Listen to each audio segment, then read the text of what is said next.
or unsettles the gender orders. It presents us with something that turns what's seen as the natural order often upside down. Welcome to Afternoon Light, the podcast of the Robert Menzies Institute, hosted by Georgina Dowler. Anzac Day is quite understandably Australia's most masculine national ritual. Each year, the familiar images return: soldiers marching through our streets, slouch hats, the medals, the bugle call, the stories of Gallipoli, the Western Front Tobruk, Kokoda, Vietnam, and of course, Iraq and Afghanistan. We rightly remember the women who served, particularly the nurses who cared for the wounded and in some cases gave their own lives in the service of our nation. But the central iconography of Anzac has long been shaped by the figure of the soldier and by 2 world wars fought in an age when soldiering was overwhelmingly understood as a man's duty. Even the great conscription debates of the First World War, with their anguished appeals to save our sons, reflected that assumption. And yet when Anzac Day was first marked in 1916, most of those sons were still overseas. The people left at home to mourn them, to pray for them, and to make meaning from the immense sacrifice of war were very often women, wives, mothers, sisters and daughters, trying to pick up the pieces of shattered lives. In that sense, the Anzac legend was not only forged on the battlefield, it was also shaped in church halls, public meetings, women's organisations, fundraising committees, memorial rituals and acts of private grief made public. And at the centre of that story was a remarkable and too little remembered woman, Dr. Mary Booth. Born in 1869, Mary was one of the first female graduates of the University of Sydney, one of Australia's early women doctors, a feminist, a conservative, an imperial patriot, a temperance advocate, a campaigner for women and children, and one of the driving forces behind the public culture of Anzac commemoration.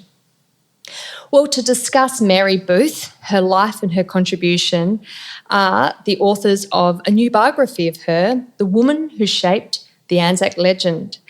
Rae Frances and Bruce Scates are both Emeritus Professors of History at the ANU, and it's my great pleasure to welcome you both to Afternoon Light here in Melbourne. Great Thanks, to be with Georgina. you. Great that you've been able to make the journey across the plains to Melbourne and to talk about this remarkable woman who I would have to admit I had never heard of before. Both of you have had considerable careers in Australian history, particularly Labor history, and I know this story of Mary was not something you'd just thought of a couple of years ago. This has been sort of a lifelong passion, if you will. Where did the idea come from, though, to write a biography of Mary Booth?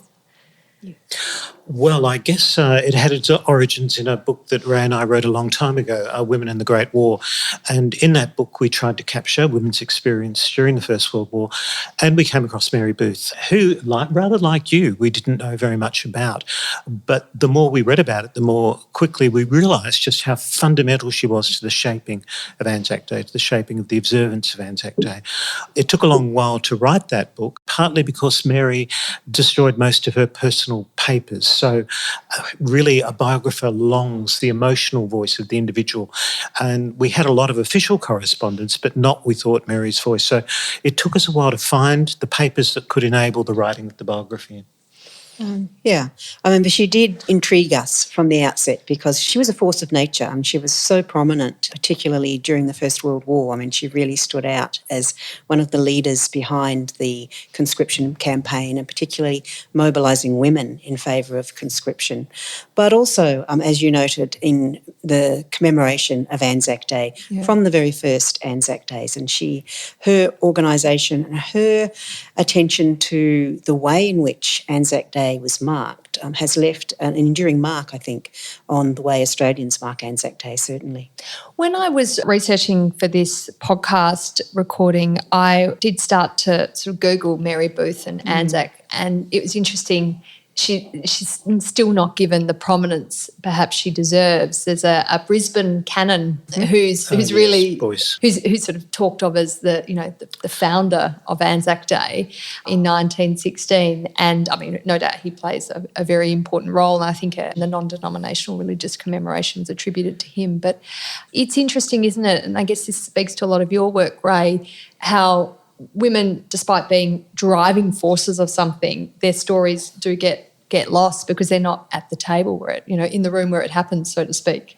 Yeah, and I think actually Mary was very conscious that that was going to be an issue after the war, that she realised that the war provided women with an opening because the men weren't there. So they stepped into the void and stepped up and did a very good job and were recognised immediately after the war. Like she was, when they first opened up the awards system, the honours system to women, she got the Order of the British Empire and she was one of the first women to get that.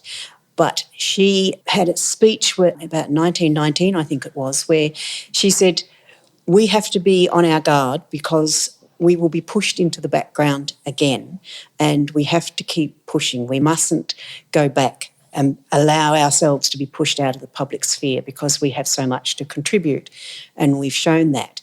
But she wasn't able to do that, actually, that the force against women continuing in that role and being recognised was too strong. And it's for that reason that, she has virtually been erased from that more public history, what's known about Anzac Day.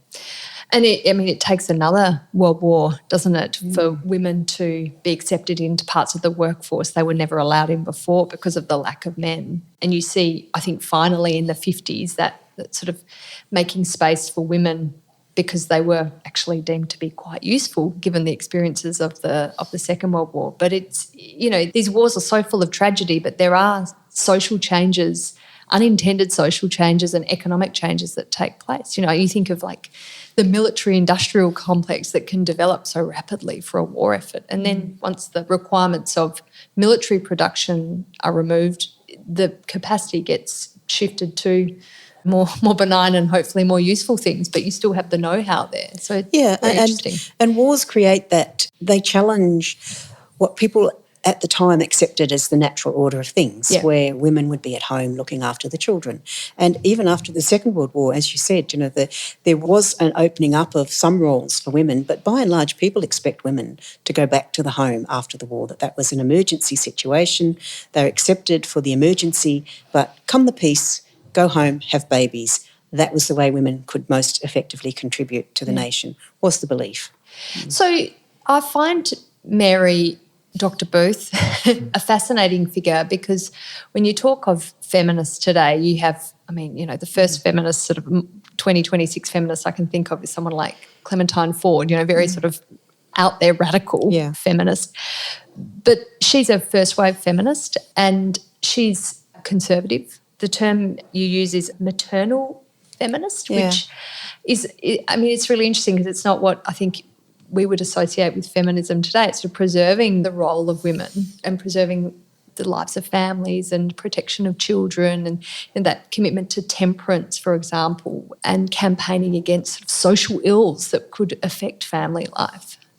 Yeah, so Mary, I think, would have been regarded as a maternal feminist, as most of the feminists in Australia in the late 1890s, early part of the 20th century, would have seen themselves in that light, that they argued for a greater role for women in public life, particularly in Parliament, and that's the argument they put for the vote for women, was because they said women had a particular perspective and expertise on the family, and the family was seen as the bedrock of the nation. So you needed women to make laws that supported the family and supported women's role as mothers in particular.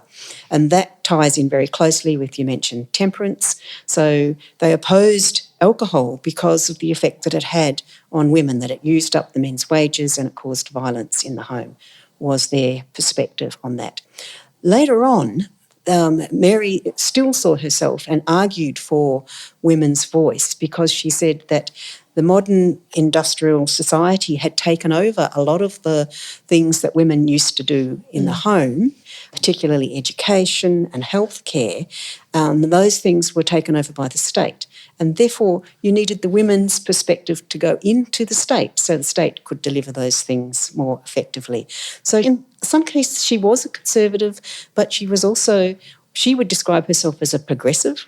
She was always looking for new solutions to the problems that she was trying to solve. And so in a sense, she was very open-minded. She read very widely. She read a lot of American literature, a lot of British literature.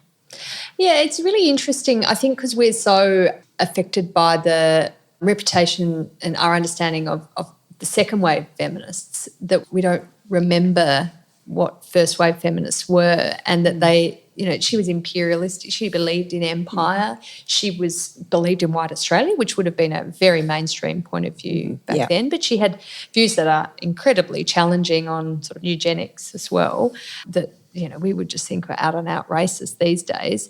And then the anti-alcohol, the temperance views. But then she was pushing against the established order of, she wanted women in politics. She wanted the suffragettes to win in the UK, which seems sort of so counter to her other views. And it's interesting, the last great project of Mary Booth's life is the household college, which is basically to impart domestic skills to women. And that is double-edged in a way. I mean, on the one hand, it's saying, well, the keeping of a house is a scientific pursuit. It should be recognised as such. It should be awarded status as such. But she also has that extraordinary line that good wives make better husbands.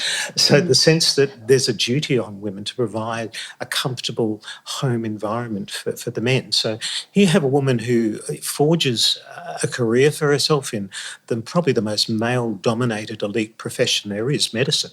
And yet on the other hand, towards the end of her life, has this notion of a household college.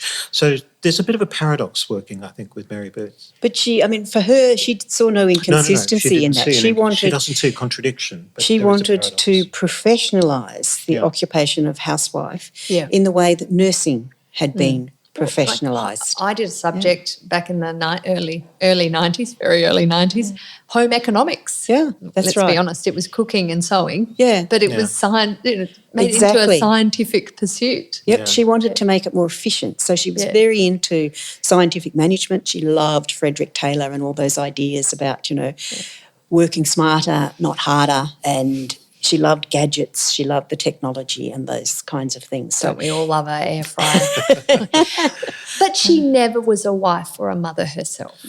So she strongly had the view that mothers and wives were incredibly important to society, but she didn't choose that life for herself. Is that a contradiction, or was it just there was no opportunity for whatever reasons? And we don't know much because she destroyed her personal papers. She does have a very close relationship with Agnes Bennett, who is a fellow student at the University of Sydney. I think the word enticement could be used here. She manages to convince Agnes that she should join her at the University of Edinburgh, and they do share lodgings together. We don't actually know the extent of that relationship, but we do know that the language is intimate, it's tender, it's loving. And it actually changed our perception of Mary Booth when we found that remarkable correspondence, because suddenly the woman who is so severe, who's such an organiser, who's so driven in many ways, there's this tender, compassionate, girlish, playful side to Mary. And it's interesting in the book that we constantly shift between Dr. Booth, the public persona, and Mary, the woman who we came to know through. Yes, Mary probably did destroy her personal correspondence, but of course Agnes kept her papers. So you can imagine the excitement of a historian when you find that kind of archive that revolutionises your view of an individual. Yeah, I was struck when I was looking at the entry for Mary Booth in the Australian Dictionary of Biography. They had the portrait, I guess an official portrait of her. Let's be honest, very matronly looking. Is the word, and she's quite severe. And I think that, a lot of professional women of her generation deliberately chose to remain single because they just couldn't see how they could reconcile being a wife and mother, and being a wife usually meant a mother in those days. Not all of them, but a lot of them made that decision. And a lot of them also, I just think, scared the hell out of men because someone like Mary had very definite opinions about things and was very capable. So it would have been a brave man who took her on, I reckon. And I think her closest friendships were with women. Yeah. We can speculate why. We will never know. Why did she destroy her personal papers? You just guess? There's no indication. No indication. From Agnes, for example? No. We're only guessing that there was stuff she didn't Well, she thought it was nobody else's business, I suspect, but she was very careful to conceal her convict heritage. That may have been a reason, or it may be that she felt the personal letters were compromising in some way. Yeah. And it's a sense of a collectivity too. So she's a great founder of organisations. You have Mary's voice there, but in a different context to the personal voice. I mean, it may be that there are other deposits, correspondence with other individuals that survived, but I mean, this correspondence is in Wellington, so it was really a chance encounter. Yeah, but if any of your listeners happen to have any letters from Mary Booth, please let us know. Don't hesitate to let Bruce and Rae know. So she has these strong views. She's obviously incredibly intelligent and ambitious. How did this come to be? What was her childhood like that would have led her to being a student, a medical student, University of Sydney, coming here to Melbourne, Oxford? Her mother dies when she's quite young, and she also loses her younger sister. And her father's a school teacher. She's schooled at home. Had a strong sort of autodidact tradition there. Learning meant a great deal to her. And her father would have been a very able teacher, I'm sure. He certainly instilled in her a love of Shakespeare. I think she would have had considerable domestic responsibilities from very early on. So she learnt, as Rae suggested, to do a great many things all at once and do them very capably.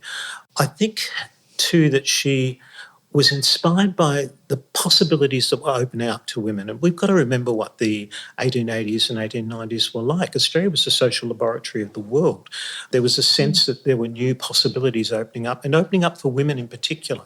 So Mary knows that women are entering university. She knows that there's a different future than the future of a wife and a mother, and she's willing to work towards those things. And she believes in herself. She believes that women are just as capable as men of achieving in the political world and the professional world. And she sees capable women around her, and at Sydney University and in the salons that she's part of in Sydney, salons run by people like Rose Scott. She sees women who are just incredibly capable, and I think they must have encouraged her as well to take up the opportunities. Do we get a sense of what doing medicine would have been like for her? She would have been one of no other women, surely, in the degree. The very first cohorts, really. So I mean, here at Melbourne, when women do enter the university in 1881, they're specifically excluded from medicine, the argument being that they shouldn't confront the male anatomy. And, that they remain excluded from medicine until the late 80s, when finally women do enter, but again, not on equal terms with men. There's a great deal of debate about whether there should be separate classes held for women. And constantly throughout there weren't? Well, for a time there were at Melbourne, and it was seriously considered charging women extra for those classes. They did set up separate colleges for women. At Melbourne, the insistence wasn't, because she began her undergraduate career in Melbourne and in Sydney, and then moved to medicine here at Melbourne. But at Sydney, there was an insistence on absolute equality in access to those classes. In Melbourne, there's a complicated kind of bifurcation of what's going on in a medical education, because there's an unease about women being in class with men confronting these kind of issues. Yeah. And she completes her medical studies, but basically doesn't practice much as a doctor. Is there a disappointment, do you think? She practices privately for a time. Her medical skills are always useful. She does offer her services on the outbreak of war as a medical doctor, and of course is turned down. The argument being that this would be inappropriate to have women in a position of leadership over men. So nurses are accepted under the authority of male doctors, but not as doctors themselves. I think it was very difficult for women to run a general practice because it was such a novelty, and that their only clients were women who would prefer to have a woman doctor. But it was still a novelty, and I think there were very few women doctors, but I think they all struggled to build up a practice. And from the very outset, she was looking for other ways to supplement her income before she came into the inheritance, which made her independent of having to do professional work. But from the outset, she was working with the education department, giving lectures, social hygiene lectures to mothers on childcare. And then, I think I mentioned before, she came to Victoria and was one of 3 doctors to set up the school medical service. So that was paid a generous salary. I think it was about £500 a year. And so she didn't really need to struggle to keep up the general practice after that. And her interest in public health, of course, was reflected in her enthusiasm for town planning to provide parks and playgrounds and build more livable cities. So her knowledge of what made people healthy and happy informed her social activism. At the outbreak of World War I, she's on a ship, I think it was, coming back from Britain. She's obviously swept up in the effort, at least on the home front, in World War I. And then, of course, we have the tragedy of Gallipoli in 1915. Do you have a sense of how she responded to the wounded coming home? And was there a sense that she was going to be such a strong figure in leading the Anzac commemoration the year after Gallipoli? Yeah, I think there's two things happening here. One is that, today we think of the care of soldiers and nurses, returned service people generally, as being the responsibility of the repatriation department. But of course, repatriation departments take a while to evolve and a while to function efficiently. So she sets up the Soldiers Club in Sydney, which basically receives those wounded and sick men coming back from Gallipoli and then from the Western Front. It's a huge institution, an old hotel in George Street. She equips it with a gymnasium, a cinema. She attends to the comfort and welfare of those men. And she also nurses them through their trauma. Yeah. So she's really on the front line of receiving those men. Of course, they were entitled to some government assistance, to some aid, but the actual emotional labour of working with those men and healing them, that largely fell to the civilian community. And then when we talk about commemoration, well, again, Rae's mentioned Mary's inventiveness. She's the person who invents the symbolism of Anzac. So at Anzac Day, we will all wear rosemary, most of us do. And it's Mary's idea to use rosemary as a symbol of remembrance. And it's taken typically from Mary, given her love of Shakespeare, from Ophelia's soliloquy. So with this, remember me. And I think one of the most moving moments during the First World War is when you have these mass procession of women marching down to the wharves at Woolloomooloo, where, of course, their men sailed away to war and to eternity. And at the gates of the wharf themselves, they pin these sprigs of rosemary. And this is a really powerful act of remembrance and a very effective use of a public spectacle and symbolism. Mary was very good at mobilising that community to express their grief. And with that grief, I think, came a sense of entitlement, that they had a right to mourn that loss. And they also had a right to have a voice in how that war was going to be conducted. And I think that's one of the motivations behind Mary's support for conscription. She believes that the men still serving overseas had to be supported, and she throws herself into that war effort for that reason. And was it through her founding of the Soldiers Club that she takes that leadership role? Because despite the fact that so many men would have gone to fight in World War I, it still would have been, in terms of institutions, led by men. Older men. Well, of course, there's a board that manages the Soldiers Club, and the president of the club is a man, and there are returned services associations who are members of the club.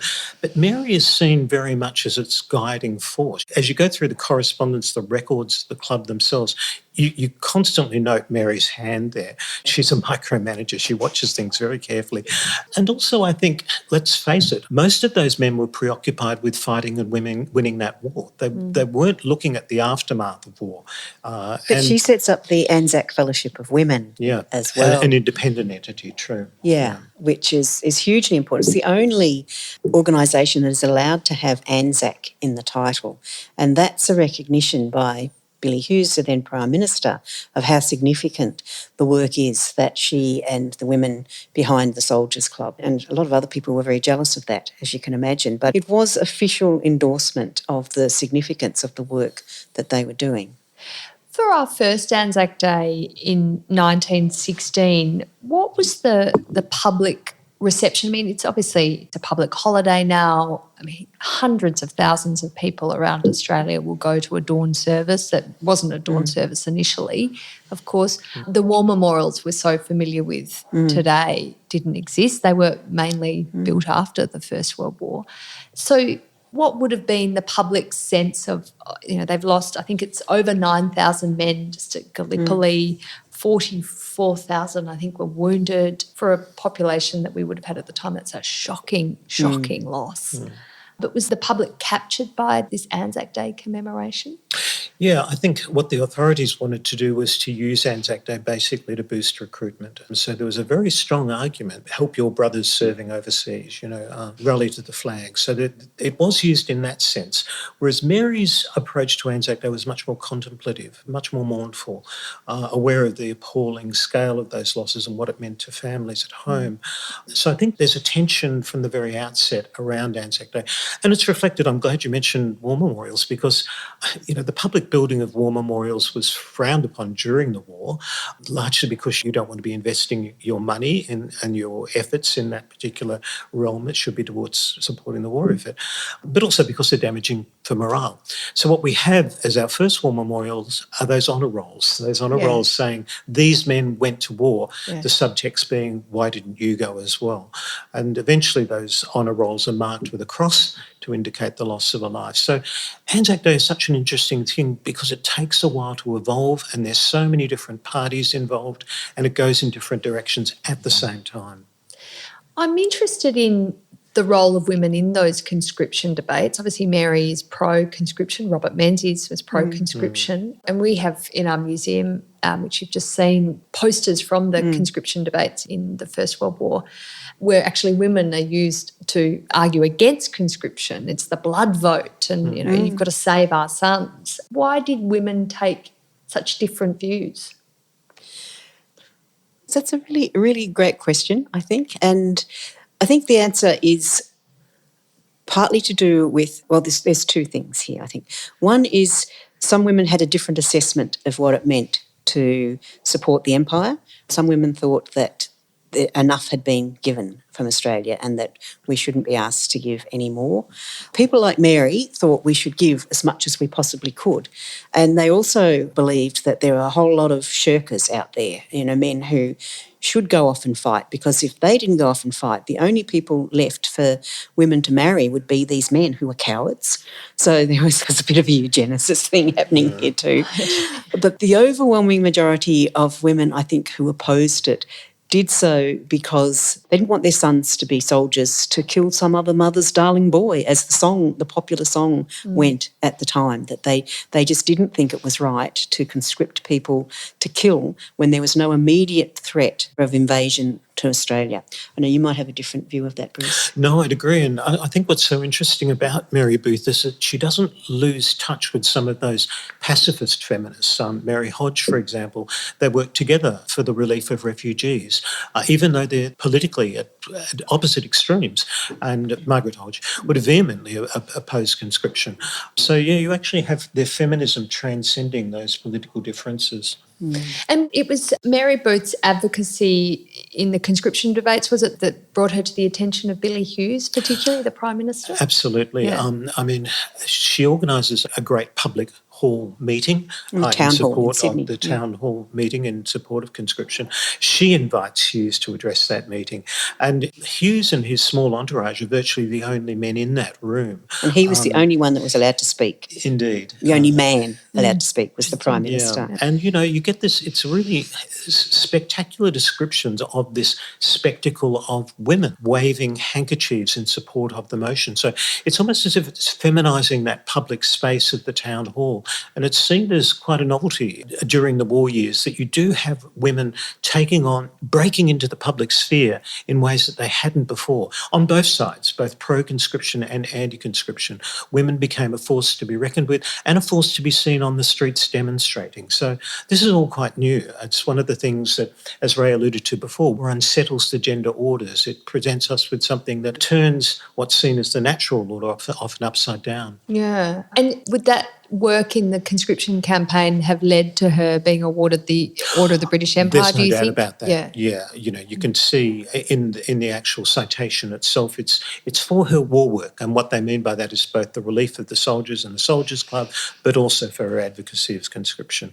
And, obviously the Imperial Honours System, as Rae said, it's the first time this is extended to women. And let's remember the origins of the Imperial Honours System. It's about recognising the military. So extending this recognition to the civilian community, but also prioritising the work of women, that's quite new. She runs for the New South Wales Parliament in 1920, standing for the seat of North Shore. So that's teal country, I think, these days. She doesn't run for the Nationalists. Now, a lot of her views that we've just discussed sound pretty in sync with the Nationalists. The Nationalists, of course, being the precursor party to the United Australia Party, which is the precursor party to the Liberal Party, and we may have a new party that means the Liberal Party is a precursor party to that. We'll have to see in years to come. But she doesn't run for the Nationalists. Some women who hold views very similar to her, temperance, pro-empire, pro-conscription, do run for the Nationalists. So I was wondering why she didn't choose to run for them, because no, there would have been some advantage. And, of course, nationalist candidates back then multiple nationalist candidates could have run in the same electorate. It wasn't as disciplined as it would be today. She was unimpressed with the Nationalists because she thought they couldn't get things done. Right. She believed that what Australia needed after the war was massive infrastructure projects to get the country on a sound economic footing, particularly rural development. She saw that as, really the backbone of the country, and she just thought the Nationalists weren't capable of getting anything done. And she had a particular falling out, I think, with Stanley Melbourne Bruce, because she was advocating for children's holiday camps in the city so that country children could have a break from, the searing heat of the summer out in the western parts of New South Wales and be brought to the seaside. And she wanted support for that, and he wouldn't give her the support. So I think she was not going to forgive easily. It's a total hypothetical, but I wonder if, she'd been running 20 years later when Menzies was cleverly orienting his brand new Liberal Party to the female vote, and child endowment, and Damien Lyons is of course really promoting female-friendly policies, family-friendly policies. Maybe she would have been more attracted to a Menzies Liberal Party. I absolutely think she would have. She would have been much more on his wavelength and much more in favour of a lot of the things that he stood for, but not in the 1920s. And again, she thought, she would like to run for the Country Party because she was so interested in rural development and the boys settlers who came out from Britain. Most of them settled on country properties, and she saw just how desperately, particularly the dairy industry, needed some kind of support, infrastructural support. And so she offered her services to the Country Party later on as a Senate candidate, and they said no. And the women in the country wrote to her and said, look, it's nothing personal. It's just that there are people in the country who just don't think women should sit in Parliament. They think it's indecent for women to be sitting there beside men. So, they were pretty big barriers. Yeah. And she may have faced the same resistance in the Nationals, although, as you say, other women did run as national candidates. And, of course, at that time, the Labor Party, very different to the Labor Party of today, it was a party of the workers, and workers were men. And so for a female, it was not, there wasn't necessarily that sort of... Labor did endorse women. Labor did, and the Socialist Party did. There were two Socialist Party candidates in that 1920 election. Of the four women who stood, two of them were socialists. So, but she was no way she was ever going to stand as a socialist. What is so interesting is how she styles herself as the women's candidate. So, this is it's kind of an echo of Rose Scott here, who believed that women shouldn't align themselves with parties dominated by men. They should forge their own political entities. And that's essentially what that North Sydney bid is. It's remarkable, not just in the way that it prioritises women's concerns, but also in its kind of visionary social agenda, particularly her environmentalism, to preserve the foreshore of Sydney for the benefit of all, not to alienate it to private development. This is something that's a really revolutionary idea, I think, in the early 20th century. And how did she come to have that idea? Was it from her upbringing that she thought that land preservation was so important? I think it's her passion for public health and town planning. She to have green spaces. We need green spaces, and we need to have livable cities. There is also a deep and enduring sense of social justice with Mary. One of her close friends is Burley Griffin and Marion Marnie, both of whom are advocates of the work of Henry George, who was opposed to the private monopolisation of land. They believed that the land was God-given, it was the gift to all, and we shouldn't be alienating land and excluding people from parts of the country. So you had a kind of interesting fusion there of American progressive ideals alongside with this kind of town planning agenda, uniquely Mary's own, I think. Yeah, I'm interested in her attitudes to race. As we were saying earlier, the views she held were of their time. So I don't want to paint her unfairly as an outlier here. They obviously are very uncomfortable for us today. But what was the basis for her views on eugenics and race, do you think? Like so many, I mean, most progressives at that time in Australia and other Western countries would have endorsed eugenics. Yeah. You know, the attention to the breeding and the quality of the racial stock. It was not unusual at all, and it was across from left to right, and it was feminists and traditionalists and so on, who were all interested in those ideas and just saw them as quite a logical thing. Like, you know, if you're breeding horses, why wouldn't you breed people? But there were different versions of it, and some of them were like, if you're going to breed good horses, then you'll get rid of the weak horses, and people didn't necessarily carry that thinking over into human beings, and Mary certainly didn't. Mary's sister was profoundly deaf, and so she had a lifelong interest in disabilities and children with disabilities, and again, the people who had to care for them.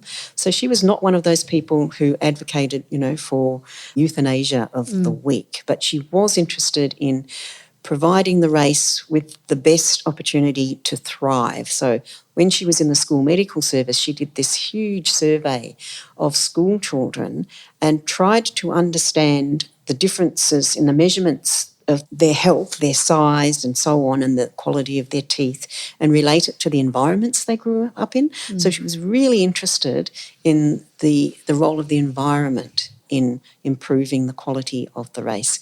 She didn't talk much, actually, about race in terms of colour. Right. She said virtually nothing about that, but it was implied that she was always thinking of the white race and the British race in particular, and her support for the British boy settlers in the 1920s was all about filling up the vast empty spaces in Australia, and she never really mentioned that actually there were Aboriginal people here before. I mean, she has a few little snippets in the magazine she ran for the boy settlers about Aboriginal customs and so on, but it's as though I think she was one of those people who thought they were a dying race. Yeah. And which, again, you know, Pretty fits common with the view. eugenics kind of thing, Yeah. survival of the fittest. So she didn't think about them. She was concentrating on the stronger race that was going to survive and how to make that thrive. And that was a sort of, I guess, a patriotic view to make Absolutely. Australia Absolutely, a stronger it was. place, develop And economic. it's not to human- apologise for it. It's just to explain that's the way people thought. And, Yeah. and I'm saying she was not alone by any stretch of the imagination. It was very common, the view that she had. Yeah, I mean, was she challenged in her views by? She was had associations, didn't she, with quite left-wing female activists. We were just talking about how she fought her battle hard, but had good relationships across the political divide. I mean, was she challenged on her eugenicist views at all? No. And there were a lot of left-wing Yeah. women who believed that kind of stuff too. I mean, it was only really discredited with the Nazi regime. Yeah. And people started to really back away from that kind of thinking. And she actually didn't have many public disagreements except over conscription with women of different political persuasions. She was challenged at a public meeting on immigration by some trade unionists who said, why are we bringing in more workers when, you know, we've got unemployed? Again, a very common kind of thing. But no, she didn't really have any sort of major challenges in that regard. So she had friendships with other feminists, as we said, from different sides of the political spectrum. Miles Franklin was one. Yeah, that's a really great example. You know? Yeah. And the Women's Club, I mean, the Women's Club really, the institution that she and Rose Scott founded back in, 1901, so it's been going for a long time. And this is a galaxy in which women meet other women, where they run their own literary circles, where they have their travellers circles to discuss the wonders of the greater world. It's a vibrant intellectual culture, and it's a place where women can meet one another and build supportive networks for one another. So They have a mock don't have parliament. a men's club. Yes, and the beauty of the mock parliament is that you have to speak without notes. You have to perform on the floor. And this is to give women the skills in oratory that they're going to need if they're going to win the conscription debates one way or the other. So it's a kind of civics training, if you like. And the women are running this themselves. They weren't just conservative women at all. No, not at all. No. No. So how did she get on with Miles Franklin? They had a close friendship? She's Miles is younger, considerably younger than Mary. So there's a sort of mentoring thing. You'd almost see, just as Rose Scott was a figure in Mary Booth's early life, I think that same could be said about Miles Franklin. Miles did think at times that Mary was a bit strange.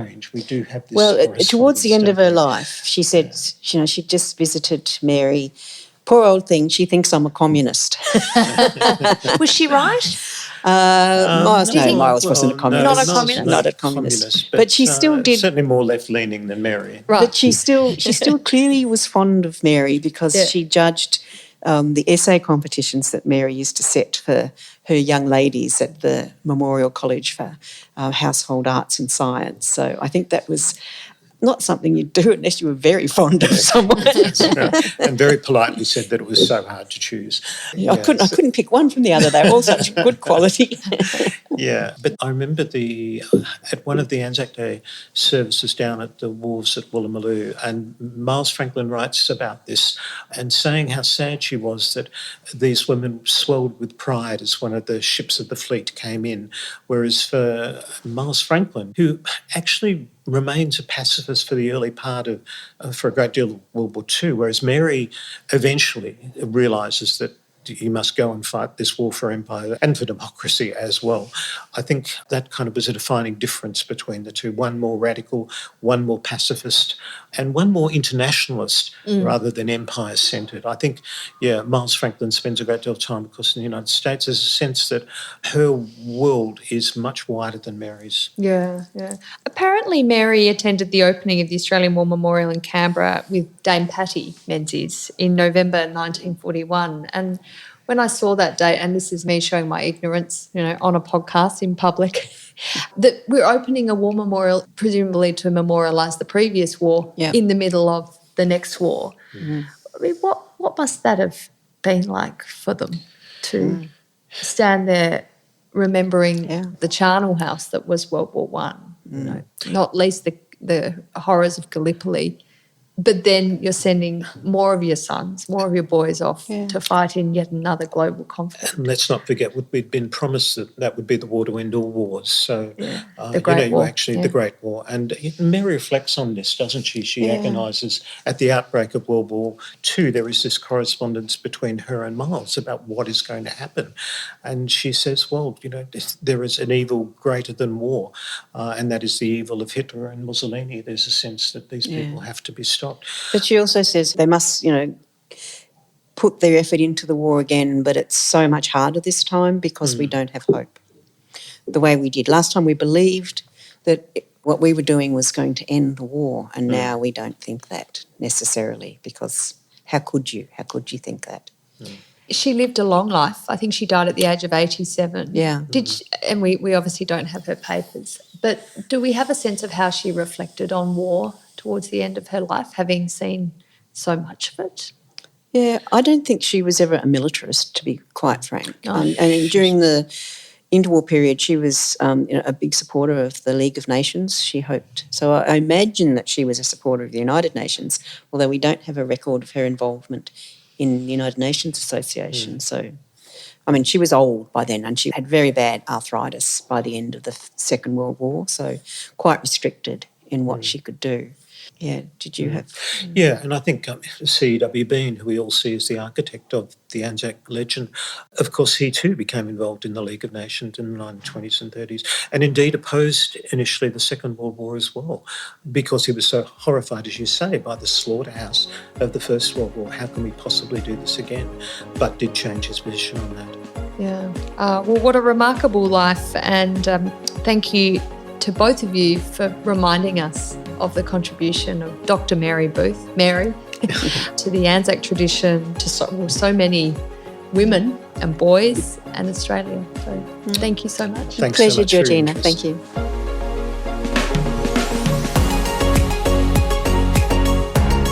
History matters because ideas matter. Thank you for listening to Afternoon Light, the podcast of the Robert Menzies Institute. To follow more of our work, subscribe to the podcast and visit robertmenziesinstitute.org.au. I'm Georgina Downer. Until next time.